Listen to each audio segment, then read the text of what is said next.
her portrayal of African Americans in her books, in her novels, in her essays, in her writings, are people who she knew. So they were not educated,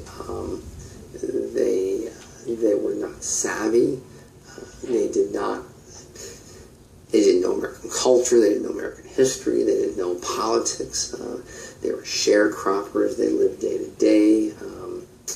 They were, in a lot of sense, what Count Cullen and Langston Hughes and Alan Locke believed to be racist mythology or racist immigrants that white people had about black people. So she kind of fell out of favor. She used a lot of what we call black dialect. It still goes back to the attempt to teach Africans English, or if you're from Spain, African Spanish, or if you're French, Africans French, and the English, the Spanish, and the French, plus the African dialects all came together to form these two new languages during the colonial period in U.S. history. One was called Gula and one was called Geechee.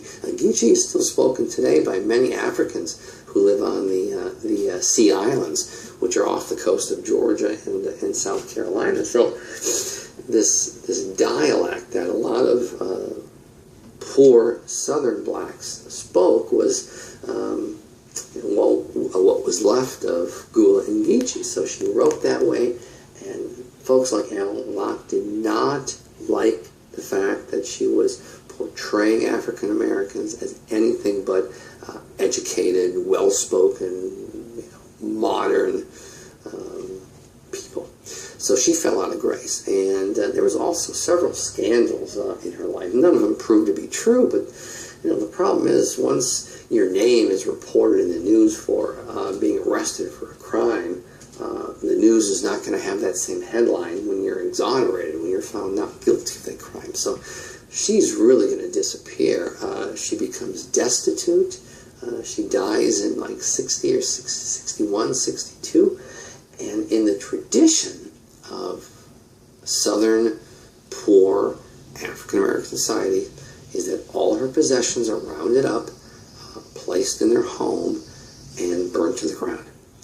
And so the local people do this. They take all of her possessions. She actually wrote a lot of stuff when she disappeared from Harlem, but she never had anything published. And so all the stuff, all her papers, all her unpublished manuscripts are set on fire, and there just happens to be a local cop driving by who knew about Zora Neale Hurston, who studied her writings when he was in college, and he saw the smoke, and he thought, oh my God, is she dead? And they're burning her house, and he flies to her house, and he tries to put the fire out because he knows that this house contains thousands of pages of unpublished manuscripts that this exceptionally well-known, at one time, Harlem Renaissance author wrote, and he can't put the fire out fast enough, so he's dragging the papers out of the house, and he's damping the fire out with his own hands and his own feet, and man, he just saves hundreds and hundreds of pages of Zora Neale Hurston's work, work that had been put together and published, but now they're in archives at the University of Florida. Just really important stuff.